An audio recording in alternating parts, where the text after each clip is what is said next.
마태복음 28장 1절에서 10절 같이 시작. 안식일이 끝날 무렵 그 주의 첫날 새벽이 시작될 때 막달라 마리아와 다른 마리아가 무덤을 보러 갔더라.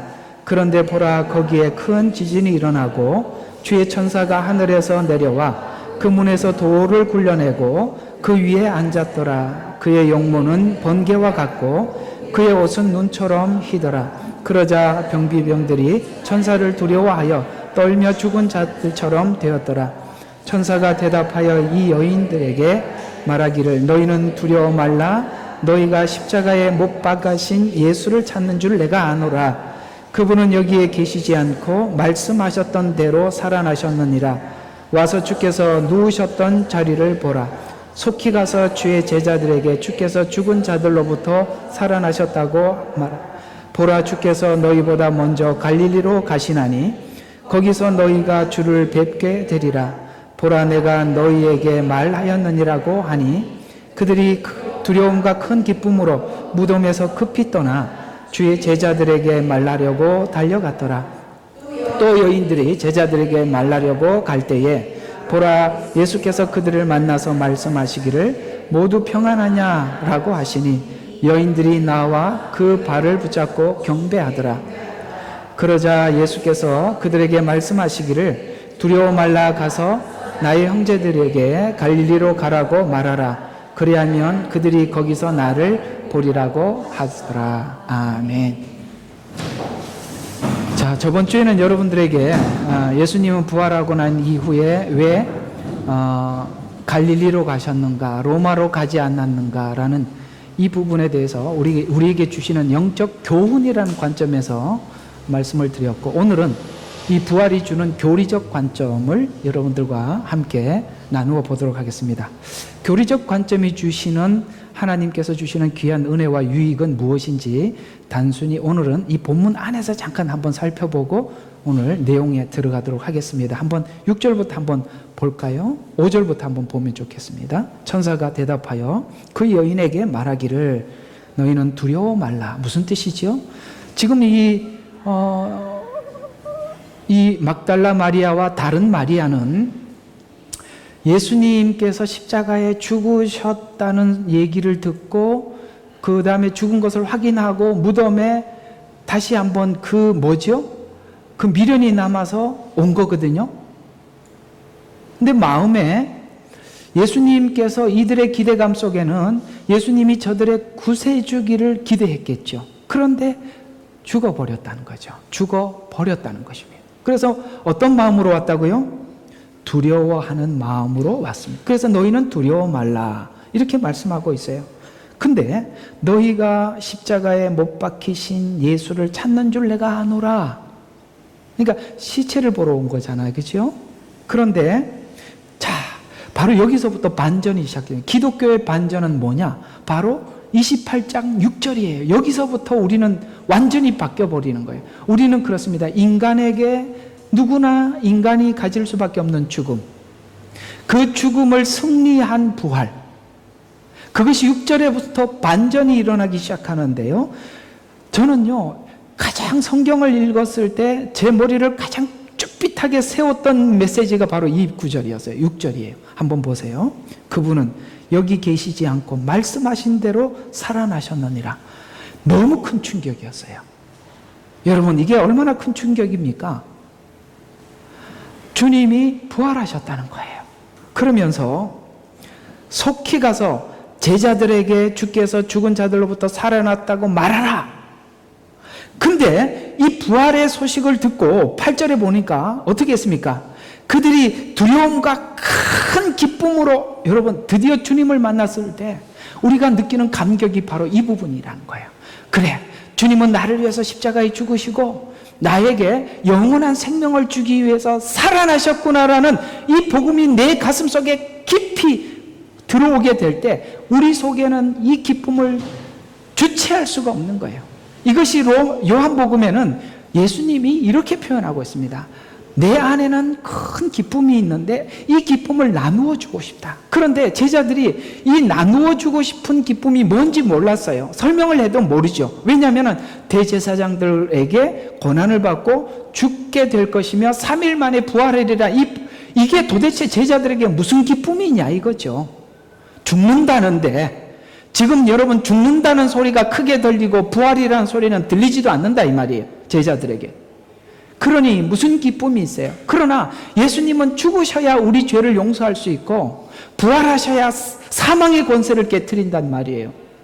그래서 드디어 예수님의 죽음과 부활이 무엇인지를 그들이 믿고 알았을 때 변화될 그 가질 기쁨들을 주님은 지금 그려보고 제자들에게 이 기쁨을 나누어 주고 싶다고 말씀하셨어요. 그런데 놀랍게도 이 기쁨을 가장 경험하고 체험했던 자가 막달라 마리아와 다른 마리아예요. 오늘 본문이 그렇게 얘기하잖아요. 예수님의 부활을 보고 가장 먼저 기뻐했던 사람이 그들이 두려움과 큰 기쁨으로 무덤에서 급히 떠나, 아멘, 이제는 더 이상 무덤에 머물러 있는 신앙이 아니라 부활한 주님을 기다리는 신앙이 되었다는 거예요. 우리는 죽음에 머물러 있지 않습니다. 이 말은 더 이상 죽음이 우리를 두려웠게 하지 않는다는 것입니다. 왜요? 주님이 부활하셨어요. 우리는 그 부활에 참여한 자들이에요. 이제는 그 예수님의 부활에 우리가 참여된 자들이에요. 믿는다면. 그래서 우리에게는 하나님이 주시는 기쁨과 소망이 바로 예수님의 부활로 인해서 우리 가슴 속에 싹 트고 기대가 되고 있는 것입니다. 그래서 예수님을 만난 사람들은요, 딱 이 마리아처럼 똑같은 행동을 하게 되어 있어요. 기쁨으로 달려가는 거예요. 어디로 달려가요? 제자들에게 가서 달려가요. 제자들이 가서 얘기를 했더니 안 믿어. 근데 예수님이 그 제자들이 무서워서 문을 닫아놓고 안에서 두렵고 떨고 있을 때 예수님께서 그 문을 열고 들어오셨잖아요. 문을 잠궈놨는데 어떻게 그게 들어왔어요? 그게 바로 영체라는 거예요. 우리 앞으로 부활이 되면 그런 몸으로 부활될 것을 예수님의 부활을 통해서 우리에게 예표로 보여주신 거예요. 시 공간을 초월하는 존재가 된다 이 말이에요. 들어오셔서 평안하뇨.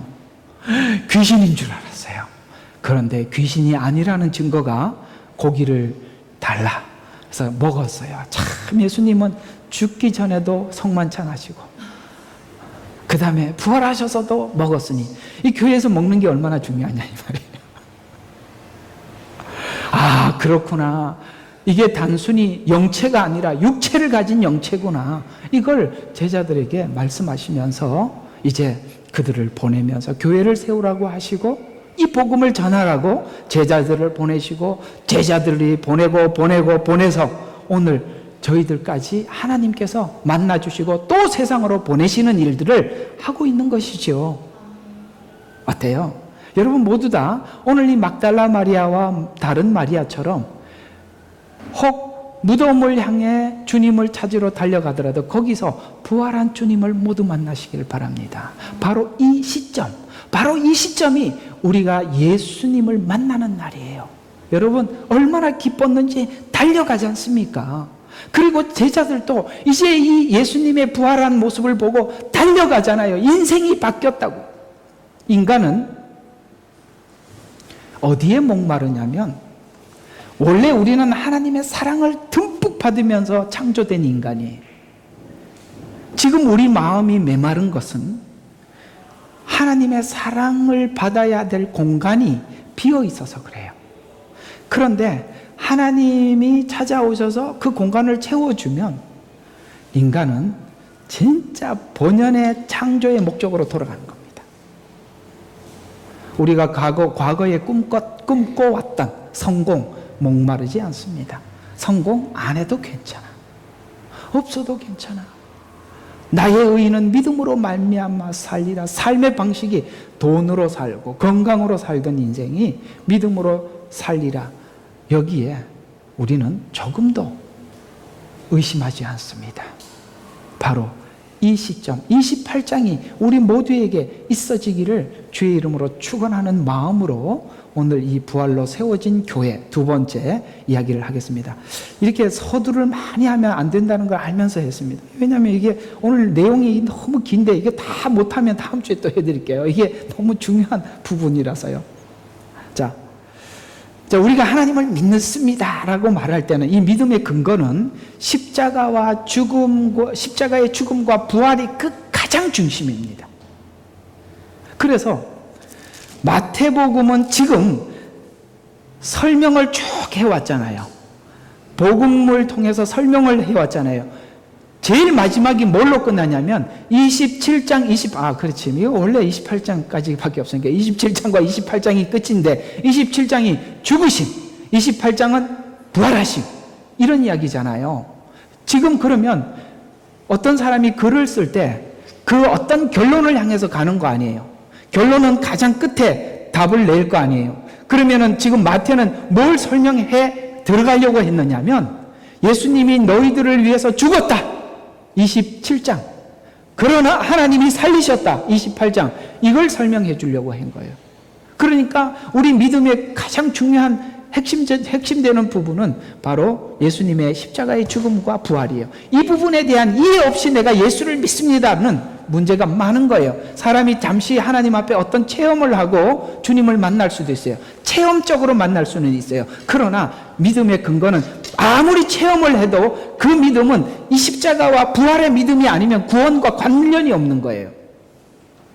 구원과 관련이 없다고요. 그래서 히브리서 6장에 보면 너희가 하나님께서 비침을 주시고 그 다음에 하나님께서 말씀도 열어주시고 하나님께서 신비한 세계도 경험하게 해주시고 그런다고 해서 너희들이 구원받은 건 아니라는 거예요. 왜냐하면 우리의 믿음은 예수님께서 나를 위해서 십자가에 죽으셔 내 죄를 대신해서 죽었다는 이 십자가의 죽음의 믿음과 그 다음에 그 죽음에서 승리하신 증거가 부활이라는 거예요. 이걸 중심에 놓고 믿지 않으면 우리 믿음은 다 헛것이라고 이야기하고 있습니다. 그래서 고린도전서에도 뒤에 나옵니다만 바울이 말하는 거예요. 뭐라고 말해요? 너희가 부활이 없다면 너희 믿음도 헛것이요 우리가 전파하는 것도 헛것이요 너희와 나는 세상에서 제일 불쌍한 사람이라는 거예요. 그렇죠. 예수님 십자가와 죽음과 부활이 없다면 우리는 세상에서 제일 비참한 거예요. 뭘 남들은 그렇게 악착같이 사는데 남인데 베풀고 살아요. 나도 더 악착같이 살아야지. 이해가 가요? 그래서 불쌍하다는 거예요. 세상 살면서도 희생하고 살고 죽어서도 아무 혜택도 없고 뭐죠? 그게 불쌍하죠. 그래서 십자가 믿음을 설명하면서 죄 용서함의 과정이 십자가의 죽음과 부활이 하나님 사랑 안에서 그분의 그 사랑 안에서 어떻게 진행되어 왔으며 완성되었는지를 모르면 믿음은 그런 기초가 없는 상태에서 홀로 나만 믿습니다, 근거 없이 믿습니다 이렇게 돼서 그 믿음의 기초는 흔들릴 수밖에 없어요. 그래서 이제 사도들은 예수님의 죽음도 이해하지 못했고 부활도 이해하지 못했지만 예수님의 죽음을 눈으로 확인하고 부활을 눈으로 확인하게 하여서 그들을 보내 이제 복음을 전하라. 나는 너희를 보내노라. 이제 다음 주 28장 끝에 내가 너희를 보낸다라고 나오는데 왜 보냈다고요? 부활을 증거하라고요. 부활을 증거하라고요. 상식적으로는 세상 사람들은 부활을 믿지 않지 않습니까? 사람이 죽으면 그만인데 뭘 다시 태어나? 뭘 하나님 앞에 심판을 받아? 이 모든 것들은 부활을 믿지 않기 때문에 심판도 믿지 않는 것입니다. 부활을 하지 않는데 누가 누구를 심판해요? 죽은 썩은 시체인데 심판할 거예요? 사실 우리는 아무것도 죽은 이후에는 누가 나에게 뭘 어떻게 하는지 아무도 몰라요. 맞잖아. 이렇게 표정이. 사람들이 나인데 뭐 어떻게 할지 내가 어떻게 알아? 아무도 알 수 없는 거예요. 그 만약에 내가 아무리 죄를 많이 지었다고 한들 썩은 시체 세워놓고 심판을 한들 무슨 감각이 있겠어요? 하는 게 의미가 있겠어요? 하지 않은들 의미가 있겠어요? 아무 의미가 없다. 왜 심판이 무서우냐면 여러분 예수님 육체처럼 그렇게 살려놓고 지옥 보내는 거예요. 그래서 지옥의 기도 제목이 있답니다. 성경에 나와요. 죽여 주십시오. 왜? 죽으면 끝인데 감각을 느끼지 않을 텐데 감각이 살아있는 상태에서 심판을 받는 거예요. 그래서 구원도 영원하고 심판도 영원한 거예요. 그 스타트, 출발이 바로 예수님의 부활로 시작된 겁니다. 인간은 왜 부활해야만 할까요?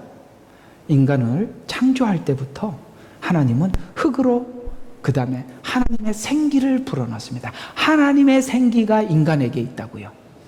생기는 하나님의 영이에요. 그러니 우리에게도 영적인 영생이 있는 겁니다. 왜? 하나님의 영이 불어넣어졌거든요. 세상의 모든 창조물을 만들어도 하나님의 영을 불어넣은 존재는 아무도 없습니다. 유일하게 인간이 전부입니다. 그래서 인간에게는 영생이 존재하는 것입니다.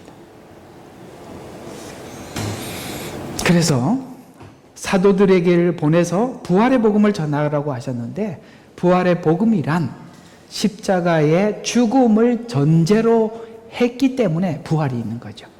죽음 없는 부활은 없으니까 부활은 바로 죽음이 함께 전제되어 있는 것이겠죠.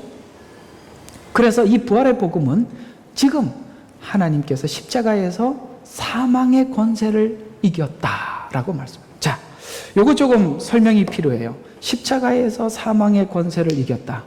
그래서 갈라디아서, 그래서 이 교리가 중요한 겁니다. 여러분들이 교리에 대한 지식이 없으면 이런 말들이 막연해지는데, 교리에 대한 지식이 있으면 이게 무슨 말인지 금방 와닿습니다. 자, 교리에는 어떻게 나와 있냐면, 자, 죄의 권능은 뭐라 그랬어요? 율법이라. 여러분 있잖아요.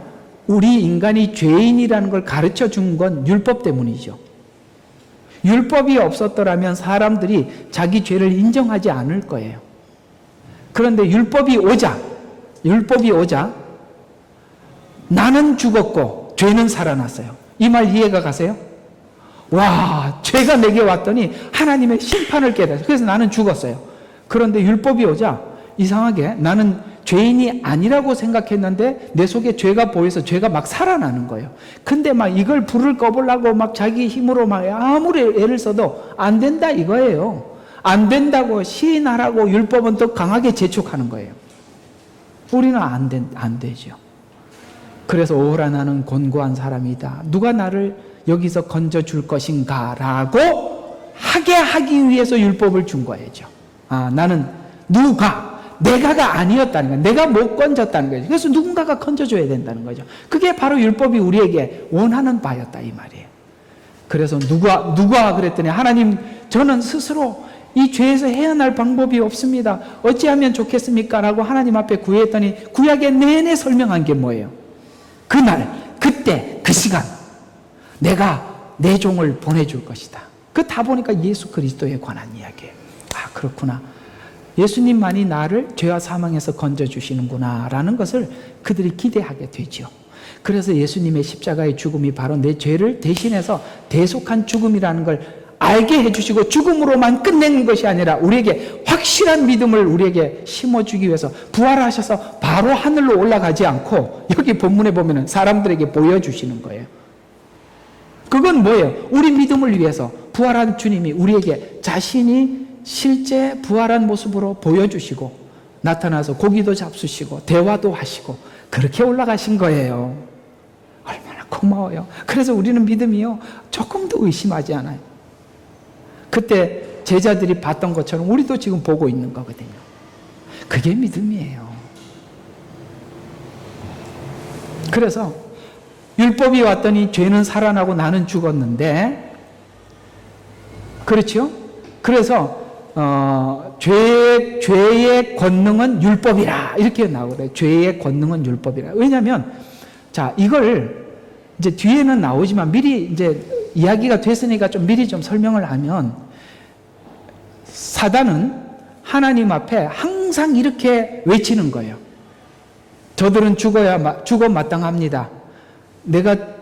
저들이 죽어야 한다고 하나님께 고발을 하죠. 근데 하나님은 그 죽음에 대해서 허용할 수밖에 없는 것이 당신이 말씀을 하셨다고요.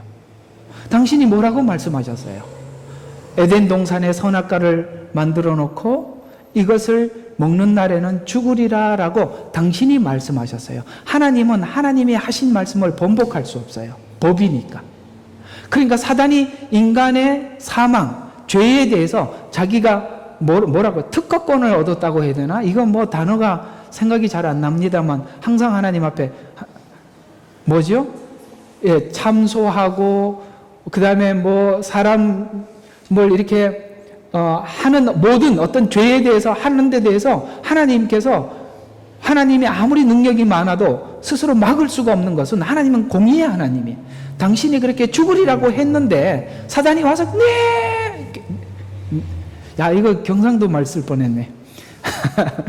그 경상도 말로 네들 이렇게 말을 하는데 계속 네네 뭐라고 주장하냐면 하나님이 그렇게 말씀하셨잖아요.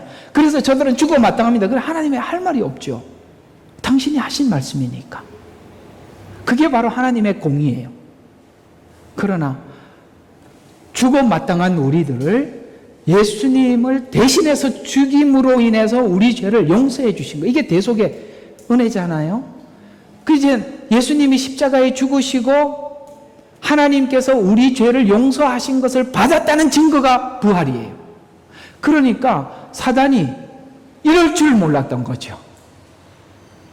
그래서 하나님께서 구원의 비밀을 유대인들도 눈으로 보아도 보지 못하고 귀로 들어도 깨닫지 못하게. 왜 유대인들에게 그걸 막아두었을까요? 알게 해줬으면 좋았을 텐데. 그건 참 얘기하기가 보통 복잡한 게 아니에요. 이렇게 생각하면 좋습니다. 이런 마음으로 보시면 돼요. 그 악함을 하나님은 악함을 사용할 때도 멋지게 사용하십니다. 이 말 알아들으세요? 악을 사용해도 하나님은 멋있게 결과를 만들어낸다 이 말이에요. 여러분들이 보기 싫은 사람을 만나서 힘들게 살아가는 것도 결국은 하나님이 우리에게 아름답게 창출해내신다 이 말. 유대인들에게 그걸 가르쳐 줬더라면 유대인들은 사람들의 마음은 뭔가 아무리 선한 것이 와도 악하게 바꿔서 내놓지요. 공감하세요? 이기적이죠. 자기만을 위하죠. 그렇기 때문에 인간에게는 무엇이 아무리 선한 게 들어가도 그 선한 것이 플러스 선으로 나오지 않는다 이 말이에요. 인간은 자기를 위한 존재이기 때문에 자기 유익만을 위하기 때문에 자기 입장에서만 생각하기 때문에 그래서 우리가 모든 사람들의 불평도 들어보면 이런 게 많아요. 자기가 뭐 이런 사정에 대해서 막 불평을 하는데 두 사람 얘기를 들어보면 이해가 가 둘 다. 한쪽은 자기만 이해해달라 그러는데 가만히 두 사람 이야기를 함께 들어보면 그럴 수밖에 없었겠네 이런 생각이 들잖아요. 맞잖아요. 그래서 그런 거예요. 그래서 하나님은 이런 에덴 동산에 있는 선악과도 인간이 죄를 지었지만 하나님이 어떤 무법한 자들의 성경대로 하면 무법한 자들의 손을 빌려서 십자가에 못 박게 하고 예수님은 거기서 우리 죄를 용서하게 하셔서 어떻게 했어요? 부활하셨죠. 그래서 무법한 자들이 악행을 저질렀지만 그것이 도리어 우리에게는 구원이 되었다. 이게 하나님이 일하는 방법이라는 거예요. 그래서 우리가 인생을 살면서 가장 비참하고 불쌍한 인생은 누구냐면 이렇게 하나님께서 이 악한 일에 쓰는데 쓰임받는 것처럼 비참한 게 없어요. 마치 누구처럼? 가룟 유다처럼 마치 유대인들 그 제사장들처럼 이해가 가죠? 근데 무법한 자들은 주동해서 나쁜 짓을 하는데 더 바보가 있어요. 누굴까요? 그 백성들. 그러니까 막 대제사장들과 서기관들이 예수님을 십자가에 못 박으라고 빌라도 앞에서 외칠 때 이 바보 같은 궁중들은 이게 뭔지도 모르고 그렇게 하라고 동조하고 있는 거예요. 그래서 지식이 없고 지혜가 없으면 악행을 하는데 내가 동조하는 사람이 되는데 그들을 하나님이 버릴 때 함께 버림받는 거예요. 그래서 성경은 잘 들어요. 그래서 지식이 중요한 거예요. 지식이 있어야 지혜가 나오는 거예요. 지혜는 다음 이야기라고. 그래서 저희들이 이렇게 교리적으로 배우는 것은 바로 지식을 축적하는 거예요. 그러나 이 지식이라는 교리적인 기초 아래 여러분들이 삶의 지혜를 발휘해내는 거예요. 근데 우리는 지식 배우기는 거부하고, 지식은 자기가 가지고 있는 상식으로 하고, 자기 상식에 오르면 하나님도 옳다고 생각하지만 그게 바로 무지한 백성들이라 이 말이에요. 그래서 무지한 백성들이 이상하게 그들이 선동하는 대로 십자가에 못 박으라고 외치잖아요. 정말 바보스럽지 않아요? 그래서 지금 현 시대는 교묘하게 사단이 숨겨서 들어오기 때문에 지식이 없으면 분별이 안 되는 거예요. 그래서 지식의 은사. 그래서 내가 그렇게 이야기를 하고 보니까 이번에 수련회 가서 3박 4일 맞나요? 3박 4일 가서 이번에는 제가 은사에 대해서 한번 좀 설명을 한번 했으면 좋겠습니다. 지식의 은사가 무엇이며 지혜의 은사가 무엇이며 그 다음에 무슨 은사가 무엇인지 이걸 딱 알고 나면 여러분들한테 굉장히 큰 도움이 될 거예요. 잘 됐습니다. 뭘 할까 고민했는데 그거 하면 되겠네. 그런 겁니다. 그래서 우리는 바로 이렇게 하나님의 지식을 알아야 하고 십자가가 무엇을 의미하고 부활을 무엇을 의미하고 그것이 내 속에 분명히 깨달아지고 믿어지는 믿음의 안에서 분명한 믿음이 될 때 오늘 부활한 주님을 봤던 마리아와 다른 마리아처럼 두려웠던 마음이 뭘로 바뀌었어요? 기쁨으로 바뀌었어요. 사실은 여기 기쁨으로 8절 보세요. 그들이 두려움과 큰 기쁨 이렇게 성경은 표현하고 있는데 여기서 말하는 앞에서 두려움이라는 단어가 등장하고 뒤에도 또 두려움이 또 나오죠. 두려운 마음으로 왔죠. 그런데 예수님을 보고 또 두려움과 기쁨이라 그랬죠. 그러면 앞에 있던 두려움과 지금 여기서 있는 두려움은 성격이 같은 두려움일까요? 이게 한국어의 약점이에요. 이 한국어는 두려움 그러면은 그래서 보통들 사람들이 설교를 할 때 이 부분을 사람들이 두려움 그러면은 우리가 공통된 두려움이라는 어떤 개념들이 있어요. 그렇게 생각하기 때문에 영어를 가지고 한다. 왜냐하면 우리가 다른 외국어를 가지고 적용을 하면은 그 내용이 좁아져요. 근데 우리는 두려움 그러니까 광범위 해버리죠. 그걸 좁히기 위해서 이제 외국어를 이제 단어를 쓰기도 하는데 실제 여기 있는 두 번째 두려움은 경외입니다. 경외입니다. 우리가 예수님을 만나면 두려워요? 경외스러워요? 그 경외 안에는 사랑함과 하나님을 향한 존경이 함께 있는 거거든요. 그냥 마냥 예수를 만나고 난데도 하나님이 늘 두렵습니다. 이거는 좀 아니지요. 그렇지 않습니다. 그래서 경외하는 마음으로 이제 그들이 이 자리를 떠나게 되고 그의 삶은 정말 그리스도 안에서 다른 삶을 살게 되지요. 그래서 부활을 증거하라고 하셨는데 예수께서 28장 이제 뒷절에 보면 18절 19절에 보면 그들에게 오셔서 일러 말씀하시기를 하늘과 땅에 있는 모든 권세를 나에게 주셨도다. 이게 뭐예요? 죄와 사망을 이긴 권세. 여러분 세상에 있는 권세 중에 가장 큰 권세는 무슨 세상에 예를 들어서 앞으로 뉴월드 오더가 되어서 전 세계에 하나밖에 없는 대통령이 아니요. 그것도 그 인간도 별 볼 일 없는 것은 죽음 앞에 해결할 길이 없어요. 인간은요 아무리 권세를 얻어도 부활의 권세만큼 더 큰 권세는 인간이 만들 수가 없어요. 그래서 우리가 가지고 있는 권세, 이 복음은 뭐냐면 바로 사람들이 죄와 사망에서 하나님이 우리를 건졌다라고 전하는 복음의 권세예요. 실제 우리가 다니면서 사람들을 만나서 예수를 믿으라고 이야기를 하고 복음을 전하다 보면 그들에게 이 복음을 전함으로 인해서 그들이 예수님을 영접하게 되고 예수님을 영접하게 되었을 때 그들이 바로 이 죄와 사망의 권세로부터 옮겨져서 예수를 믿고 변화되는 이것처럼 행복하고 기쁜 게 없어요. 이게 목양을 하면서도 성도들이 주님 앞에 돌아오고 주님 앞에 결단을 하고 주를 위해서 이렇게 살기로 결정한 걸 보면 그 아무리 다른 사람들이 힘들게 속을 썩였더라도 그거 한번 보면 역시 하나님이 살아계시구나. 하나님 나에게 위로하시는구나. 이걸 느끼게 되는 거죠. 우리 마음속에 소원이 하나님 저는 괜찮으니 저 영혼을 구원할 수 있다면 저가 무엇인들 못하겠습니까? 이게 누구 마음이었다고요? 구약에서는 모세의 마음이었고 신약에서는 바울의 마음이었어요. 그저 네가 틀렸다 내가 맞았다 이런 자존심 싸움하는 정말 어린애 같은 행동 하지 마시고 어떻게 하면 영혼을 살릴까? 입을 다물어서 생명을 살릴 수 있다면 입을 다물 줄도 알아야 되고 아시겠어요?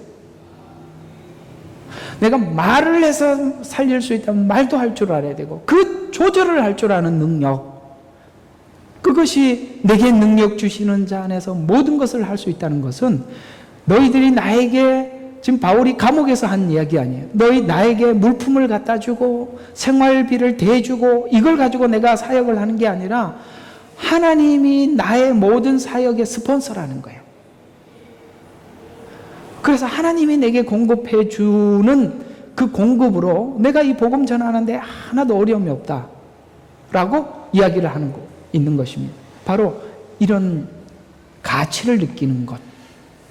그래서 그러므로 너희는 가서 모든 족속을 가르치고 그래서 우리 한 주간의 삶이나 모든 삶에 하나님 앞에 늘 가진 마음의 염려와 부담들은 뭐예요? 하나님이 가라고 했다는 거죠. 내가 누군가를 만나야 하고 누군가에게 가서 복음을 전해야 하고 어제는 이렇게 새신자 성경 공부를 마치고 집 앞에 잠시 시간을 내서 사모님하고 우리 같이 전도지를 나누어 주는데 중국인이에요.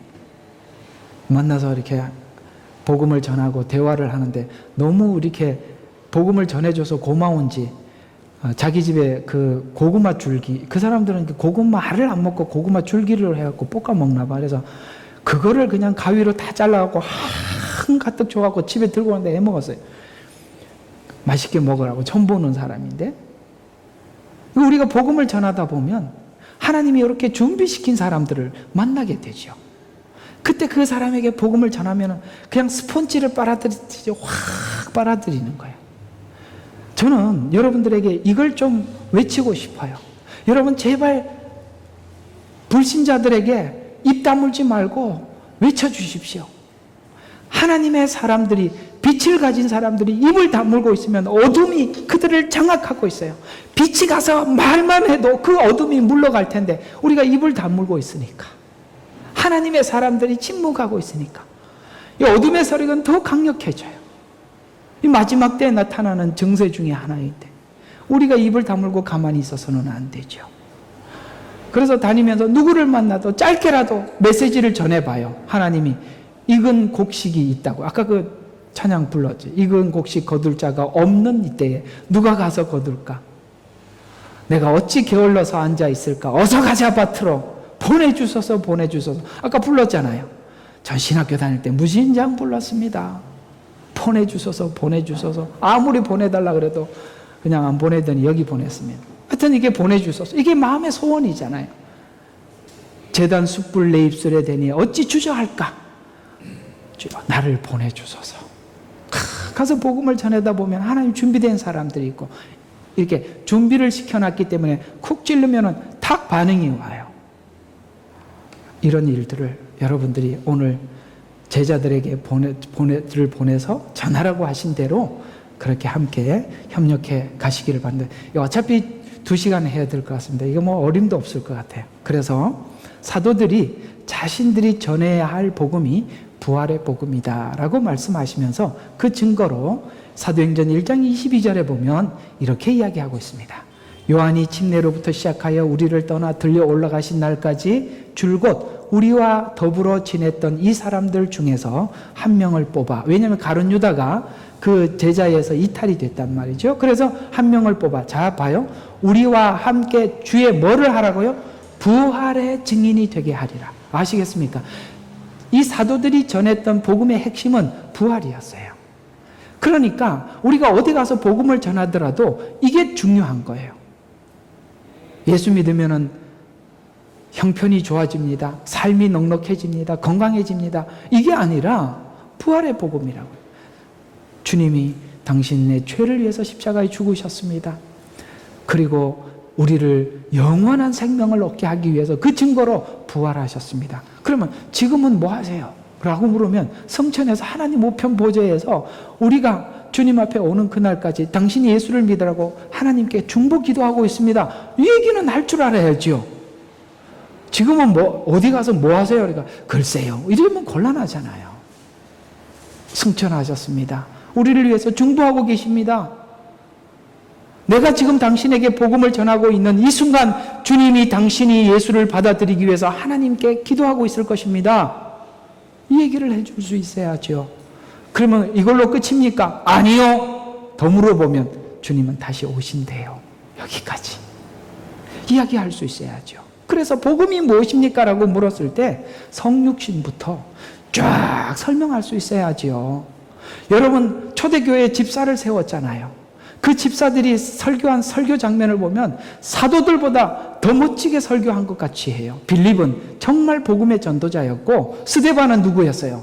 정말 훌륭한 설교자였습니다. 이건 뭘 이야기하느냐면 초대교회 성도들은 복음에 대해서 분명한 이해가 있었다는 거예요.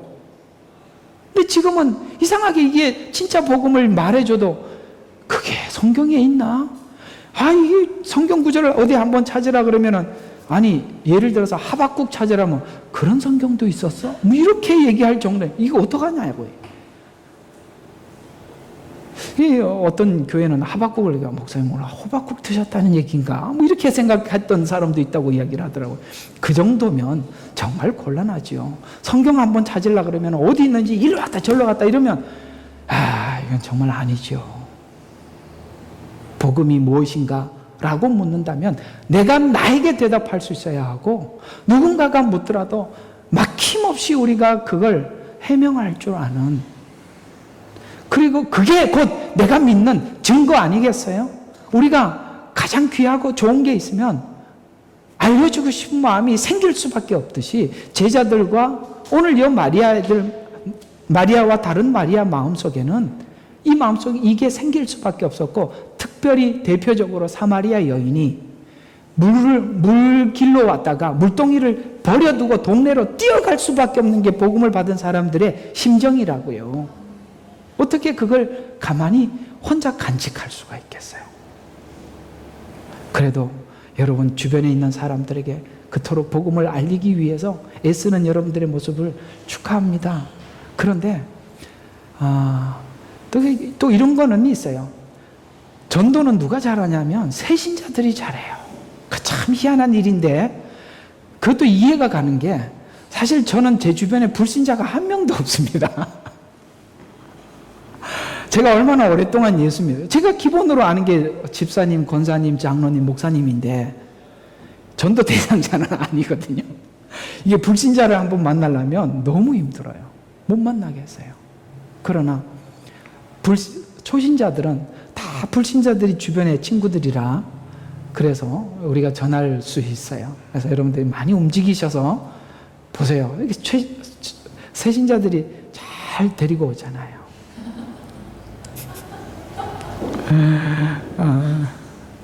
우리 토요일마다 이렇게 남성 성경 공부하는 걸 주일 낮 예배 시간마다 이야기를 해서 그러는데 참 이게 같이 이렇게 성경 공부하고 있는 한 분 중에 한 분이 참 이렇게 질문도 참 많이 하시고 또 대답도 이렇게 좀 해드렸어요. 그런데 정말 내가 너무 기쁜 메시지를 아침에 받았어요. 그래서 참 마음에 참 너무 이렇게 뭐라고 지금 행복하다고 해야 되나? 이게 내가 하는 일에 대해서 하나님 위로를 참 많이 주시는 것 같아요. 이게 복음을 따르겠습니다. 예수님을 믿겠습니다. 이 메시지 듣고 아침에 참 눈물이 핑 돌았어요. 이게 진짜 귀한 가치거든요.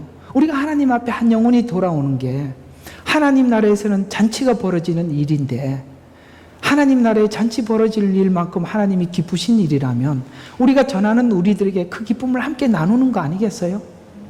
우리가 하나님 앞에 결심하고 주를 위해서 살겠다고 돌아오는 한 영혼들을 바라볼 때 우리 마음속에 그 기쁨은 하나님이 훨씬 더 기뻐하는 기쁨일 것입니다. 왜요? 주님은 그 영혼을 돌아오기 위해서 당신이 십자가에서 죽음의 고통을 경험했다니까요. 이게 부성애가 있고 모성애가 있는데 내가 아무리 봐도 부성애는 모성애를 못 따라가는 것 같아요. 왜냐하면 아버지는 직접 낳지는 않았잖아. 어머니는 낳는 고통을 겪었잖아요.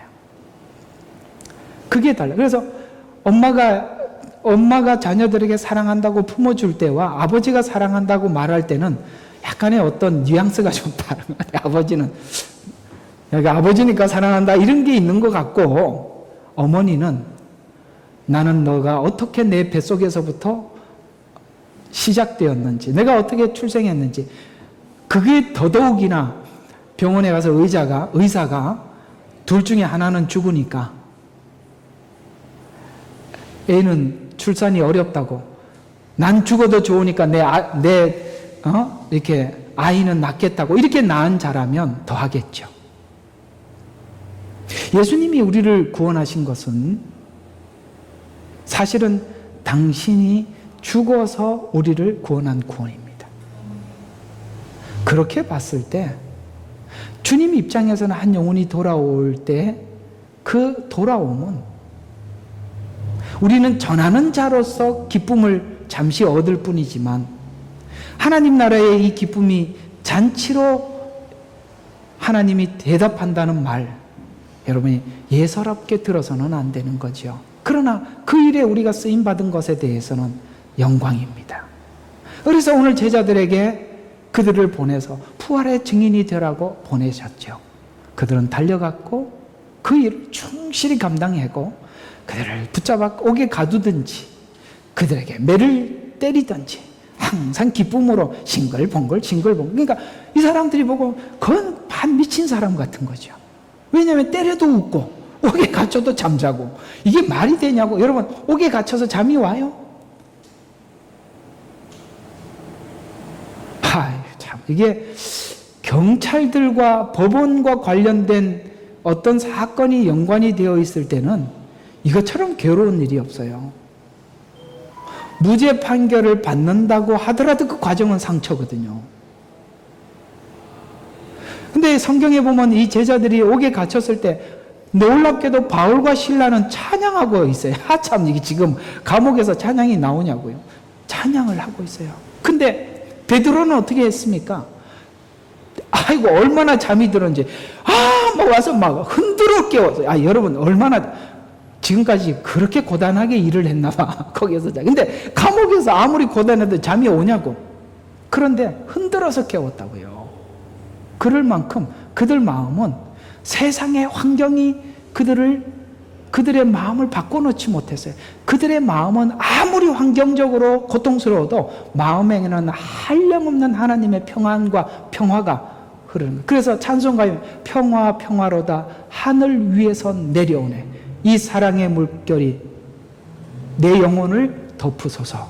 참 그렇습니다. 우리 속에는 세상이 아무리 어려움을 줘도 내 마음속에 뺏어갈 수 없는 하나님의 평안이 있어요. 그게 뭐예요? 이 약속, 십자가의 죽음과 부활을 믿는 믿음 속에 하나님을 강력하게 붙잡고 있는 그 약속, 그 누구도 이 평안을 빼앗아갈 수 없어요. 서론하다가 시간이 다 갔습니다. 이제 본격적으로 시작해 보겠습니다. 자, 마태복음에서 시작은 구원 되신 예수님의 성육신으로부터 시작하여서 십자가의 부활까지, 오늘 여기 부활까지, 그리고 부활의 증인을 보내는 일까지 마태복음 전체를 기록하고 있죠. 그래서 시작은 이렇게 출발을 했었습니다. 다윗의 아들이요 아브라함의 아들인 예수 그리스도의 세대에 관한 책이라. 16절에 보니까 그 세대를 쭉 설명을 하다가 마리아에게서 그리스도라 하는 예수가 나시니라. 놀랍죠? 여러분, 이걸 눈여겨보셔야 돼요. 누구에게서 그리스도가 났다고요? 답을 이야기해버렸네. 마리아에게서 났다고. 여러분, 보통을 보면 성경이면 누구 아들 그러면 남자 이름이 들어가잖아요. 그런데 성경은 놀랍게도 마리아에게서 그리스도라는 예수가 났다. 성경은요, 절대로 구약 성경은 누구 아들 누구라고 얘기하죠. 남성의 이름이 들어가 있는데 예수님은 마리아라고 설명을 하고 있습니다. 이게 무엇을 의미할까요? 인간의 씨가 아니라는 거예요. 성령으로 잉태했다는 거예요. 그래서 여성의 몸을 입어서 나왔다라고 말씀하고 있는 거예요. 그것이 처음부터 하나님이 우리에게 주셨던 복음이라고요. 이게 어디서 등장하는 복음일까요? 이삭의 출생입니다. 이삭의 출생은 결코 사레가 자녀를 낳을 수 없는 나이였고 아브라함도 절대 그걸 할 수 없는 시간이었습니다. 그러나 하나님은 아브라함도 그 다음에 누구죠? 사레도 할 수 없는 시작을 하나님이 하셨다라고 이야기했어요. 구원은 우리 인간이 할 수 없는 상태에서 하나님이 하셨다. 이걸 아브라함에게 말씀해 주셨고 그게 실제적으로 육신을 입고 이 땅에 오셔서 우리를 구원하신 사건, 바로 예수님의 출생인데 그 출생이 이상하게도 1장 1절에는 그 출생을 이렇게 마리아에게 낳았다는 말을 앞에 전제를 이렇게 깔고 시작하는 거예요. 다윗의 아들이요 아브라함의 아들인 예수 그리스도의 세대에 관한 책이라. 왜 이렇게 성경은 마태복음 출발을 할까요? 무슨 말이냐? 예수님의 나심은 하나님의 약속이 근거다 이 말입니다. 아멘. 우연히 태어난 것도 아니고 갑자기 만들어낸 하나님의 작정도 아니라는 거예요. 이미 과거 창세기 12장에서부터 아브라함에게 약속하셨고 중간에 다윗을 통해서 약속했던 일이 그 약속이 성취되었을 뿐이야. 이렇게 출발을 하고 있다는 거예요.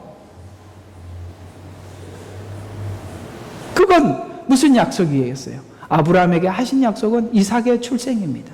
이삭의 출생은 인간이 하는 방법이 아닌 하나님의 신비한 방법이라는 거고, 그 다음에 다윗의 약속 또한 하나님께서는 다윗은 뭔가 특별한 부분이 없는데도 하나님께서 내가 너의 자손을 후손을 내가 보호할 것이다. 그래서 하나님 앞에 약속을 받고 다윗이 이 다윗 언약이거든요. 다윗의 아들이요 이 말은 무슨 말이냐면 다윗이 하나님 앞에 약속을 받았을 때는 밧세바하고 간음도 하고 자기가 정말 형편없는 내가 그 약속을 받을 만한 그런 가치가 없는데도 하나님께서 그에게 일방적으로 약속을 해주신 바람에 그 약속을 받고 다윗이 하나님께 고백하기를 이렇게 고백했어요.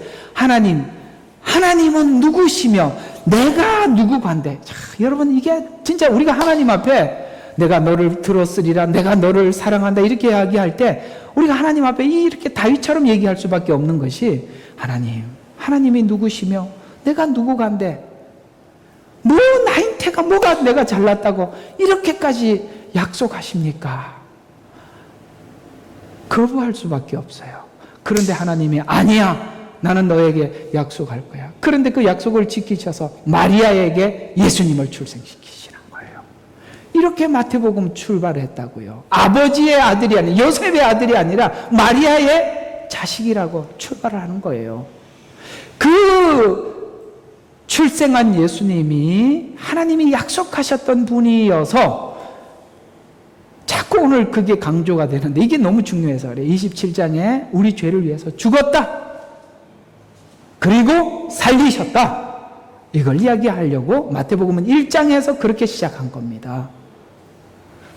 오늘은 마태복음 전체를 정리하는 상황에서 이렇게까지 여러분에게 다 정리를 해 주셔야 마태복음이 여러분 머릿속에 딱 개념이 설 것 같아요. 그래서 즉 요셉에 의해 탄생한 예수님이 아니라 마리아에게 곧 그리스도, 이 말은 보내심을 받은 하나님이 보낸 자. 하나님이 왜 보냈다고요? 예수라 하라. 왜요? 구원자니까. 하나님이 보낸 구원자 이런 뜻이에요. 나셨다라고 시작하고 있어요. 그래서 성육신 하신 예수님은 인류의 죄의 문제를 해결하기 위해서는 두 가지가 분명히 해야 돼요. 오늘 이 부분만 좀 강조하고 마치겠습니다. 자, 그래서 두 가지가 너무 분명히 해야 되는데 무엇이 분명해야 되느냐면 자, 27장에 보니까 죽음의 확실성입니다. 자, 27장 보십시오. 자, 그가 27장 죽으심의 분명한 내용이 어디 나오죠? 이게 글씨가 중간에 갇혀서 안 보이네. 자, 그의 이제 소리를 지르신 후 숨을 거두시니라라는 말씀이 몇 절이죠? 50절입니다. 자, 한번 봅시다. 예수께서 큰 음성으로 소리를 지르신 후 분명히 말씀하고 있죠. 숨을 거두셨다. 예수님이 그래서 이 거짓말 하는 사람들이 예수님은 기절했다가 살아났다 이렇게 주장하는 사람도 있어요. 기절설이 있어요. 기절설.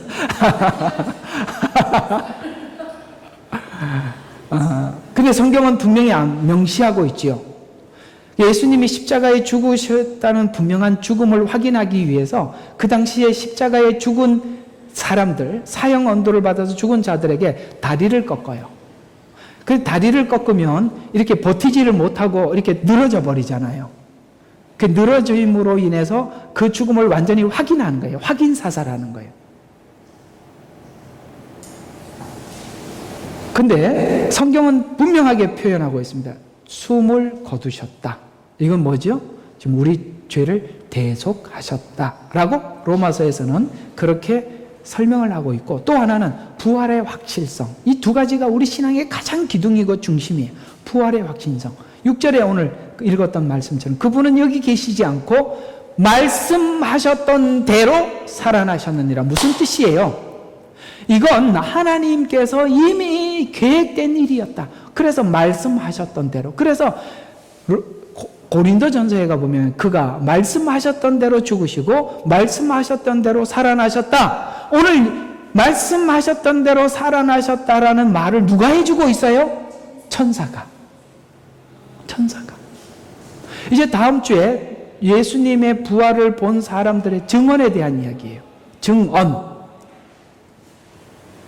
만약에 예수님이 살아나셔서 제자들에게만 보이고 가셨다면 예수님과 제자들이 합작한 거짓말 이렇게 될 뻔했어요. 그런데 예수님은 모두에게 보이셨어요. 그 중에 불신자에게도 보이셨는데 그 불신자에게 보인 대표적인 사람이 누굴까요?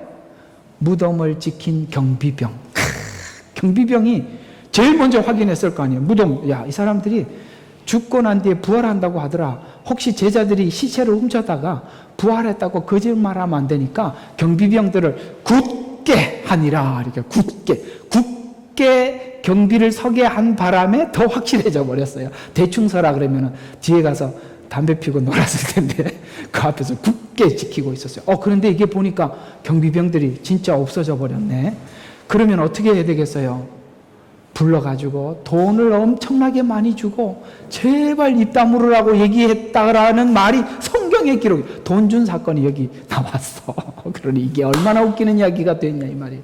무슨 뜻이냐면 하나님은 다양한 종류에게 다 불신자에게도 보여주셨고 영계 천사에게도 보여주셨고 500여 형제에게도 보여주셨고 게바에게도 보여주셨고 사도들에게 보여주셨고 바울의 말에 의하면 난 예수님을 믿지 않았던 나에게도 보이셨다라는 말이 바로 바울에게 보이신 것처럼 우리에게 보여주시는 거예요. 우리는 그 당시에 직접 산 세대의 사람들은 아니에요. 그런 것처럼 바울에게 보이신 것처럼 오늘 믿는 모든 사람들에게 주님은 찾아가셔서 만나주시고 있다. 이렇게 설명을 하고 있는 것이죠. 그래서 누우셨던 것을 보라. 그래서 17절에 보니까 제자들이 주를 뵙고 경배하더라. 그러나 몇 사람은 의심하더라.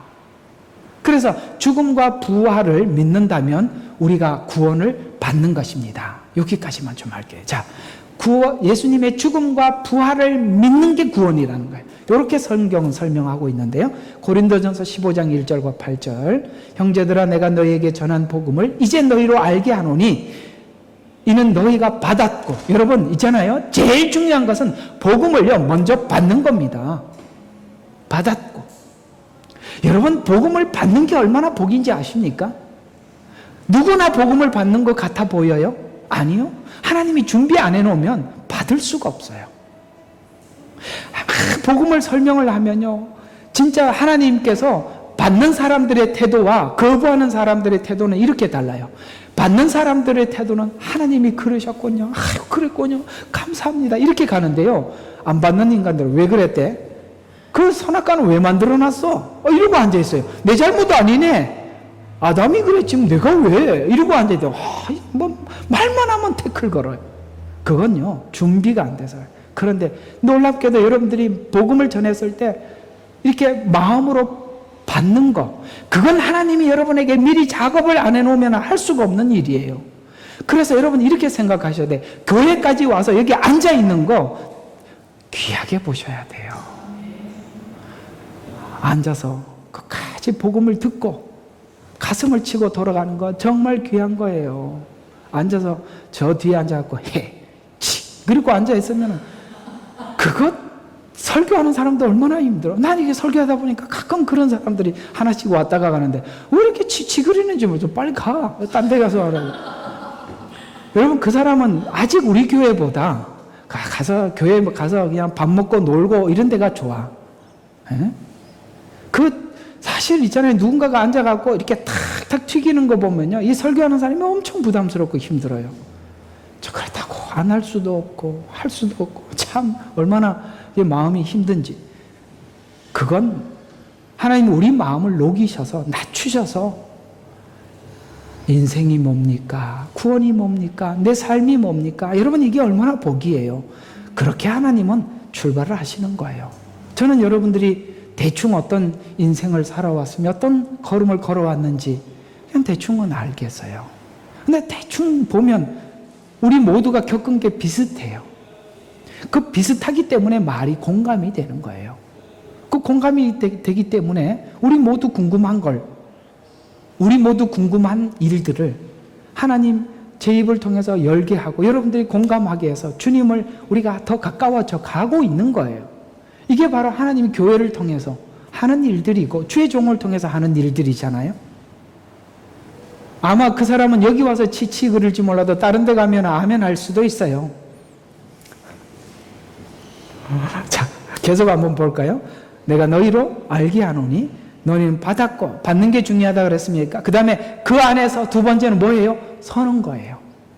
첫 번째는 받는 거예요. 두 번째 서는 거예요. 그럼 뭘 받았어요? 예수님의 십자가와 죽음의 부활을, 십자가의 죽음과 부활의 복음을 받았다는 거예요. 그래서 그 믿음 안에서 섰어요. 그래서 이걸 섰을 때 만일, 이건 개인의 문제라는 거죠. 만일 너희가 내가 전한 복음을 굳게 잡고 헛되이 믿지 아니하였다면 복음을 통하여 너희도 구원을 받은 것이라. 아멘. 그 얘기예요. 뭘 이야기했어요? 복음, 그 복음의 가장 중심에 뭐가 있다고요? 죽음과 부활이 있단 말이에요. 오늘 이게 너무 강조가 되는 부분이니까요. 그렇게 되면 너희도 구원을 받은 것이라. 그래서 바울이 전달했던 내용은 내가 받은 것은 너희에게 전달하였나니, 이 내용이 어떤 내용이냐면 성경대로 죄들을 위해서 죽었다가 장사되었다가 성경대로 살아나셨어. 이거는 예언의 성취라는 뜻이에요. 지금 고린도전서를 기록할 때 성경대로라는 성경은 구약 성경이에요. 그러니까 이 사건은 우연히 일어난 것이 아니라 하나님이 구약에 이미 예언한 방법대로 이렇게 구원하실 것이라는 것을 말씀하신 대로 되었다 이 말이에요. 그래서 성경대로 죽은 것도 성경대로고 부활도 성경대로라는 거예요. 그래서 게바에게 보이시고 이후에 12 사도에게 보이신 것이라. 그 후에는 500여 형제들에게 일시에 보이셨는데 그들 중 대부분은 지금도 살아있으니 더러는 잠들었느니라. 그 후로 야고보에게도 보이셨고 그 후에 모든 사도에게 맨 마지막에 만삭되지 못한, 달을 채우지 못하고 태어난 자 같은 나에게도 보이셨다 라고 말씀하셔서 주님은 당신의 부활을 누구에게든지 원하는 자들에게 보이고 싶어 하시는 거예요. 자, 오늘은 여기까지만 좀 하겠습니다. 시간이 너무 많이 갔네요. 자, 오늘 이야기들을 정리를 좀 해보면, 사실 오늘 이 내용이 너무 길어서 절대 못할 줄 알고 시작은 했지만 역시 그렇네요. 그러나 이 이야기를 짧게 교훈 삼아 넘어갈 부분이 아니었기 때문에 다음 주에도 이 내용으로 여러분들에게 좀 더 깊이 찾아가서 여러분의 믿음이 되도록 함께